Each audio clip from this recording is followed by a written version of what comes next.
So hello everyone, in this video I'm going to talking about and comparing the Surface Pro and the Surface Laptop. So it's very weird that Microsoft actually introducing two brand new devices this month in May. At the beginning of May, May the 2nd, they're introducing the brand new Surface Laptop, and today they're introducing the brand new Surface Pro. And both products are quite amazing and definitely really fantastic. So I want to make comparison videos on figuring out which device that best fits you and which device you should actually get. So let's start from the similarity between two devices. The performance is actually really similar. They both get 7th generation KB Lake processors for i5 and i7, and for the Surface Pro you actually get an option of choosing an M3 processor, which is a much slower processor than i5. So I don't actually recommend you guys getting the M3 one, getting the one at least starting from the i5 processor. And they both have really great integrated graphics. I'm really glad that the Microsoft choose the Iris Plus graphics 640 for the i7 model, which is really fantastic. On both devices, you are getting an Iris Plus graphics 640 for the i7 models. Unlike other devices on the market right now, which has i7 processor, but are using the HD graphics 620, which is not as great as the Iris Plus graphic for 640. So that is kind of an advantage for the Microsoft Surface devices. And also, for both the Surface Pro and the Surface Laptop, you get an option of choosing memory from 4GB of RAM to 8GB of RAM to 16GB of RAM. I really recommend you guys getting this, starting getting from 8GB of RAM, because 4GB of RAM it just doesn't work in the year 2014. If you want a device that can last you for at least 2 to 4 years, you should definitely get an 8GB or getting a 16GB if you're working with a lot of video editings like Photoshop. You should definitely getting a 16GB of RAM. You know, even nowadays your phone already have 4GB of RAM or even 6GB of RAM. So laptops or computers should at least getting an 8GB of RAM. So getting starting from 8GB of RAM. And also let's talk about storage. Both of you using SSD solid state drive, which should be really fast.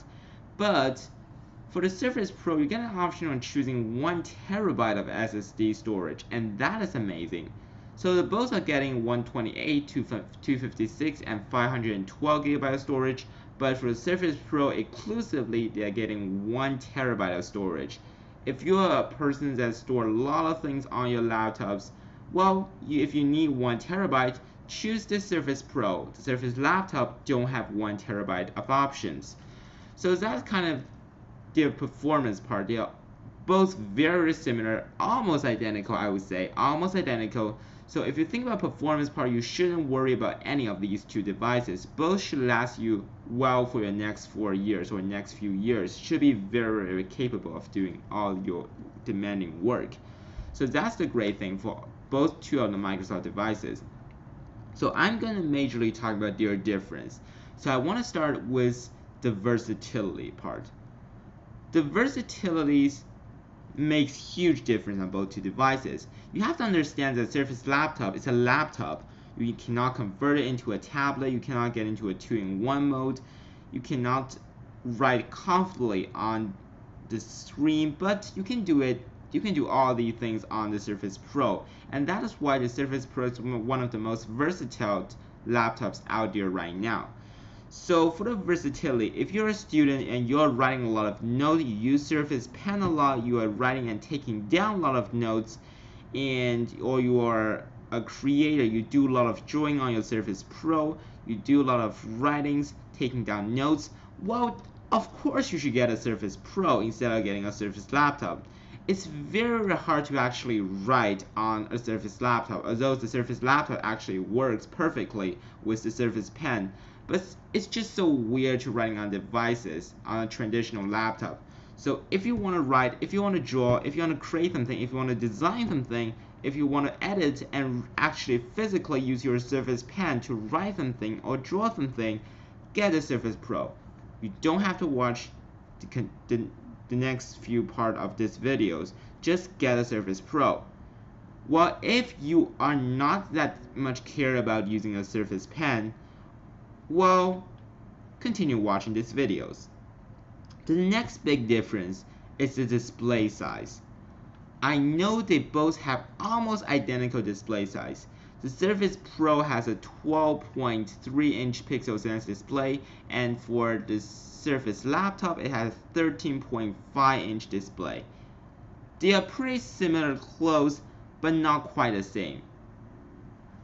It very obviously that the Surface Laptop has a bigger display than the Surface Pro, although it's just 1 inch more on the diagonal, but it actually makes a huge difference. I'm using a 12-inch MacBook and I'm also using a 13-inch MacBook Pro. I can tell the difference is pretty obvious and huge. So for a laptop, I really recommend you guys getting a 13.5-inch laptop, because for me, I just think the 13.5 should be the most ideal size for a laptop's display. The 15-inch is kind of too big, and the 12-inch is kind of a little bit small. The 13-inch is actually the perfect size for me, the perfect and ideal size for me for any laptops. So that's why I really think the display, on the display size part, I think the Surface Laptop really wins.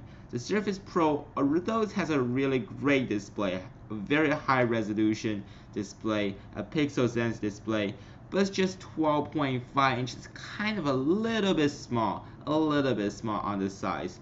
So that is why on the display part, I really recommend you guys getting the Surface Laptop. So continue on the battery life.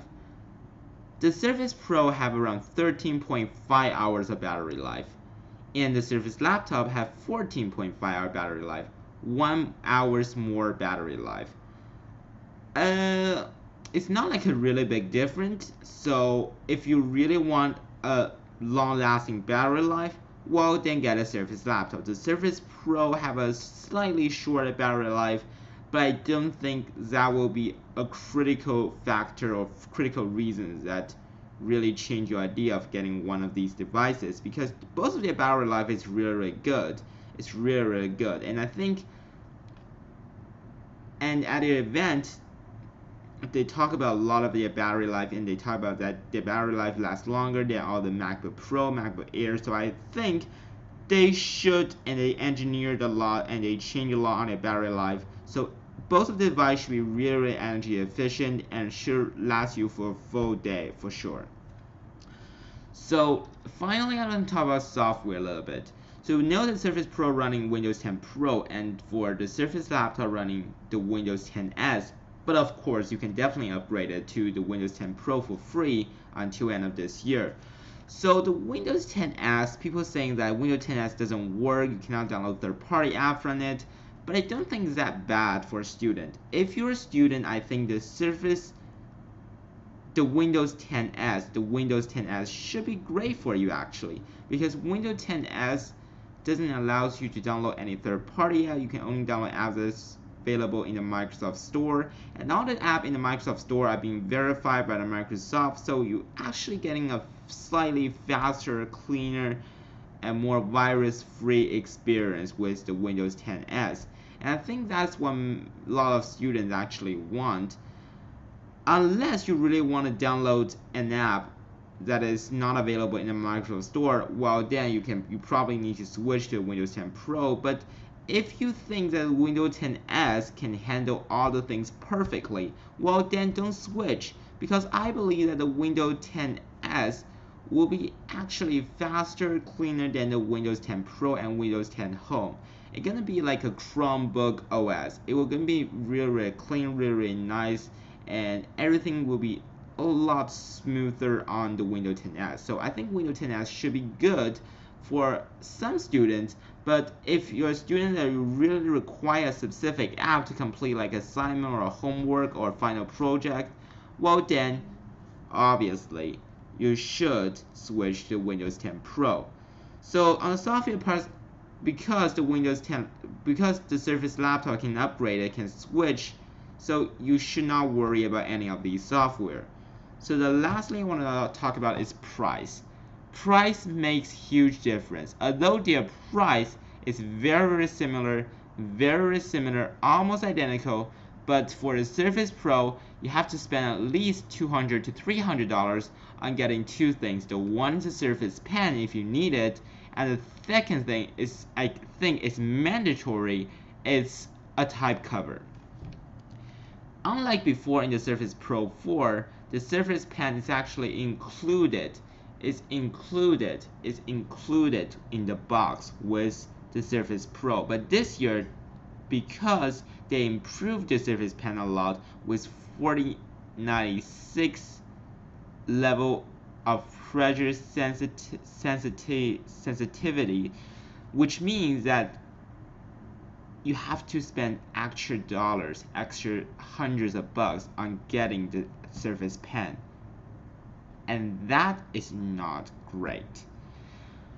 Well, I think for a Surface devices, a Surface Pen or a type cover should really include it in the box, because these two are just so mandatory and critical to a full Surface Pro experience, right? So I don't get it why Microsoft this year they doesn't put at least the Surface Pen in the box. You have to buy it separately. You have to spend $100 on the Surface Pen here in Canada. You have to spend another almost $200 on getting a type cover. So in total, you will be spending around $300 for both two things. While for the Surface laptop, I don't think you need a type cover because it's already there. And the Surface Pen is not that useful for the Surface laptop. So for the Surface laptop, you don't have to spend these extra 200 to 300 bucks on the type cover and the Surface Pen. So that is a price part. So if you're really a price-sensitive person while getting a Surface laptop, because it's around $200 and $300 cheaper, consider the accessory part. And other than that, I don't think there's some other major difference between the Surface Pro and the Surface laptop. The Surface Pro do get an LTE option, which is coming up later this year, and they do get the connectivities for USB-C connection, although there's not a USB-C port on the devices, but you can use a dongle to connect with a lot of USB-C devices. And for the sensor part, the Surface Pro have a accelerometer and gyroscope other than just the ambient light sensor. And for the Surface laptop, they only have ambient light sensor instead of having a accelerometer and gyroscope, because consider that Surface Pro is a tablet, you have to have the accelerometer and gyroscope, these kind of things, to actually play some great games on your tablet, right? So other than that, there's not too many difference actually. I think one of the most exciting features the Surface Pro really brings me is probably LTE features, but it's definitely coming out later this year, so you're probably not gonna get it at this moment. So I'm gonna do a separate review on that things when it actually comes out. And I think LTE really helps you to work perfectly on the go, on a train, or on the bus when there's no Wi-Fi available. The LTE really makes a huge difference. So for me, I am a student and I'm really battling between the Surface Pro and the Surface laptop. But I think if you're writing notes while getting the Surface Pro, for sure, and other than that, well, you have to really consider how much you can pay for, how much you can afford, or is battery life more important for you, or the screen size more important for you. So you kind of have to balance all these ideas. But for me, I think the display size and the battery life is kind of more important for me right now. I would say I would get a Surface laptop rather than getting a Surface Pro, because I'm not a person that taking notes or writing down notes or do a lot of drawing that much, so I'm not actually care about the Surface Pen features that much. So for me, I would say, for me personally, I would say Surface laptop is a better deal for me. It's slightly cheaper other than accessory part, and it's also having a great battery life and a much bigger display. So that's for this video, and have a great day everyone, and see you guys tomorrow. Bye.